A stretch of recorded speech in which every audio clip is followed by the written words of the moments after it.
Every single time you click a button on a website, buy something online, or log into an account, your browser sends a secret letter to a remote server.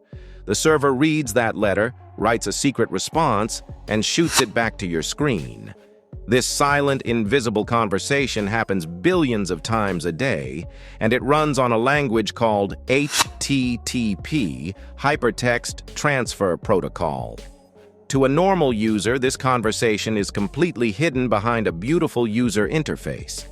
But to an ethical hacker or a security researcher, this raw text exchange is where valuable information is found. If you don't know how to read the hidden headers, cookies, and parameters traveling back and forth, you are essentially analyzing web applications with a blindfold on. Remember our previous case study on the legal gin shop, ginandjuice.shop? The only reason we understood the access control issue was because we intercepted an HTTP request, examined a single hidden header line, and observed how the back-end server interpreted it. Today, I'm going to teach you how to decode the internet's secret language and read HTTP requests like a pro. Let's look at the raw data.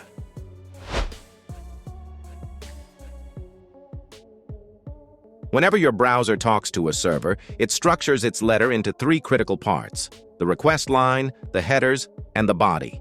Let's look at a raw example. Let's dissect this piece by piece. 1. The request line. This is the top line.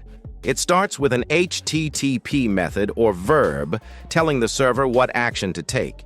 The most common methods are GET, asking the server to give you a page, and POST, sending data to the server like a username and password. Next to it is the path you are trying to visit, followed by the protocol version. 2. The headers. These are rows of key value pairs that provide metadata about the request. Host tells the server exactly which website domain you want. User agent tells the server what browser and operating system you are running. Cookie is your temporary digital passport. It tells the server who you are, so you don't have to re-enter your password on every single click. 3. The body. Optional. If it's a POST request, this is where the raw payload sits, like your submission form data, JSON strings, or hidden inputs.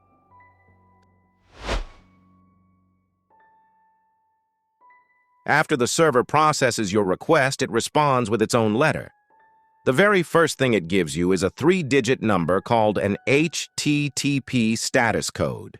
As a security analyst, these numbers tell you instantly how the application responded. 200 OK. Success. The server understood your request and gave you exactly what you requested. 301/302. Redirect. The server is shifting you to a different location or login page. 403. Forbidden. The resource exists, but the server has denied access. 404. Not found. The directory or file does not exist on that server. 500. Internal server error. This means the application encountered an unexpected condition while processing the request. For security researchers, this can sometimes indicate an area that deserves closer investigation.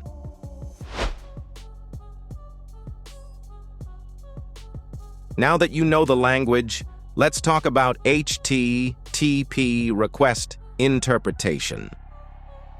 Why is mastering this structure so important? Because many modern websites use a dual-layer architecture. They have a front-end security filter that reads the request first, and a back-end application server that processes the action. If these two layers don't interpret the HTTP language in exactly the same way, an unexpected application behavior can appear. Take a look at how non-standard or custom headers can sometimes influence application behavior. If a front-end security filter blocks any request pointing directly to a directory like get/admin, a security researcher may test how the application behaves when the request structure changes to get/, while observing how different components process the request. Some legacy applications may also receive a non-standard HTTP header, such as x-original-url:/admin. In some environments, the front end and back end may interpret this request differently.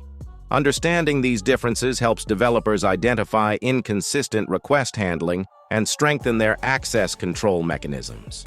This isn't about breaking software. It's about understanding how different layers process the HTTP protocol.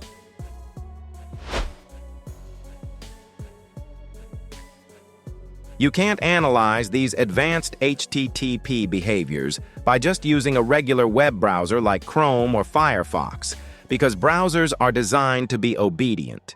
They construct standard headers automatically and hide the raw exchange from you.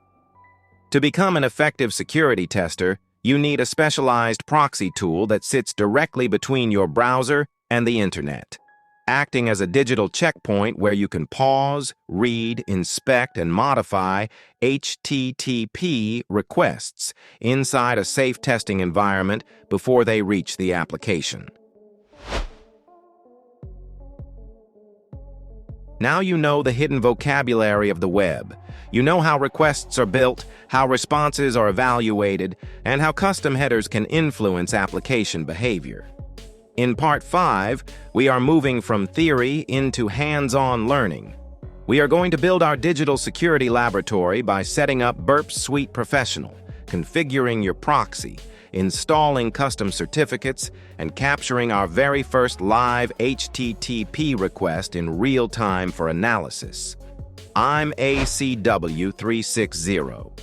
If you're ready to level up your testing environment, make sure you hit that subscribe button, save this full course to your library, and I will see you in Part 5.